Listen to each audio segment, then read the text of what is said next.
खुलुमबाय स्टुडियाव दं आं भाग्यश्री बसुमतारी। बिजनियाव दिनैनिफ्राय बेसेन नाङि मेगा कोचिं केम्पआ जागायबाय। अरूपनाथ फाउन्डेसन आरो इडुहुब आसामनि हेफाजाबाव खुंनाय बेसेन नाङि मेगा कोचिं केम्पखौ बिटिआरनि सीएम प्रमद बर'आ बेखेवना होयो। साख्रि नागिरग्रा बेकार लाइमोनफोरनि थाखाय गोजोनथाव खौरां। अरूपनाथ फाउन्डेसननि दैदेननाय आरो इडुहुब आसामनि हेफाजाबाव आसाम सरकारनि बादायलु थिसनथाइ आनजादाव नुजाथिनो थाखाय दिनैनिफ्राय फैगौ 31 मार्चसिम फोरोंथाय होनाय बादाया जागायजेनबाय। आरो अरूपनाथनि दैदेननायाव जागायनाय बे बेसेन नाङि मेगा कोचिं केम्पखौ दिनै बिटिआरनि सीएम प्रमद बर'आ बेखेवनानै होयो। आरो बे बेसेन नाङि मेगा कोचिं केम्पआव एपीएससी, यूपीएससी, टेट, एडीआरई, डीएमई, रेलवे, एसएससी, बेंक आरो बायदि बायदि आनजादफोराव उथ्रिसारनो हानायनि थाखाय साखाफारा जानो फोरोंथाय होगोन। लोगोसे दिनैनि जागायजेननाय बे बेसेन नाङि मेगा कोचिं केम्पआव सा 700 फरायसाफोरा बाहागो लादों होननानै मिथिनो मोनो। दिनैनि बे बेखेवनाय सानाव आसामनि अनगायैबो गुबुन गुबुन जायगानिफ्राय रोंगौथि गोनां गोबां फोरोंगिरिफोरा बाहागो लायो।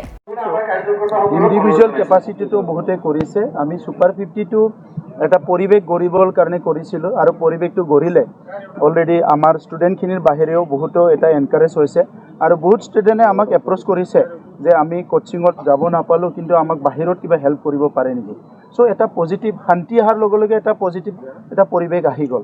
চ' তেনেকৈ আমাৰ তামোলপুৰৰ বিধায়কো যোৱাবাৰ 5 জন কৰিছিলে, ইয়াৰে এজন না দুজন চিলেকশ্যন পাই গৈছে, মানে এপিএসসি পাই গৈছে। তেনেকৈ বহুতে কৰিছে। আজি ইয়াত বিজনীত অৰূপনাথ ডাঙৰীয়াই কৰিছে, মই খুব ভাল লাগিছে। সেইকাৰণে মই সময়টো এডজাষ্ট কৰি আহিছোঁ যে 700 জন ছাত্ৰ ছাত্ৰীক চিভিল ছাৰ্ভিচ এক্সামৰ কাৰণে প্ৰিপেয়াৰ কৰা। তেখেতসকলে ইউপিএসসি কোনোবা নাপাব পাৰে, এপিএসসি কোনোবা নাপাব পাৰে, কোনোবা পাবও পাৰে। তথাপিতো কোনোবা এছএছচি পাব, ষ্টাফ চিলেকশ্যন কমিশ্যন, কোনোবা ৰেলৰ পৰীক্ষাত পাব, কোনোবা এডিআৰ বিভিন্ন পৰীক্ষাত তেখেতসকলে পাছ কৰিব পাৰিব। গতিকে এই ইনিচিয়েটিভটো মানৱ সম্পদ গঢ়া ইনিচিয়েটিভটো খুব ভাল হৈছে, মই শলাগ লৈছোঁ আৰু সেই 700 জন ছাত্ৰ ছাত্ৰীৰ ভৱিষ্যত উজ্জ্বল কামনা কৰিছোঁ।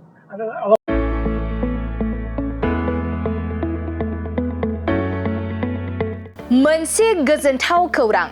बर' सावथुन नायनो मोजां मोनग्रा रायजो राजाफोरनि थाखाय मोनसे गोजोनथाव खौरां। खम बेसेननि गेजेरजोंनो नोंथाङा नायनो हागोन बर'नि गासै गोजाम गोदान सावथुनफोरखौ। बर' सावथुन नायनो थाखाय ओंखारदों मोनसे आंगो स्ट्रिम एप। बे आंगो स्ट्रिम एपखौ नोंथाङा नोंथांनि मबाइलाव डाउनल'ड खालामनानै खम बेसेनावनो बर'नि गोजाम गोदान गासै सावथुनफोरखौनो नायनो हागोन।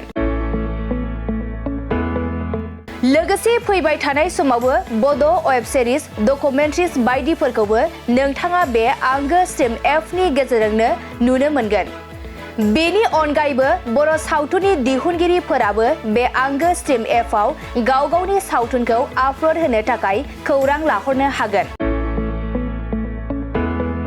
आरो जाय बिथांमोननि सावथुनफोरा इउटुबाव पाब्लिश जायाखै बिथांमोनाबो बे एपआव आपल'ड होनो थाखाय खौरां लाहरनो हागोन।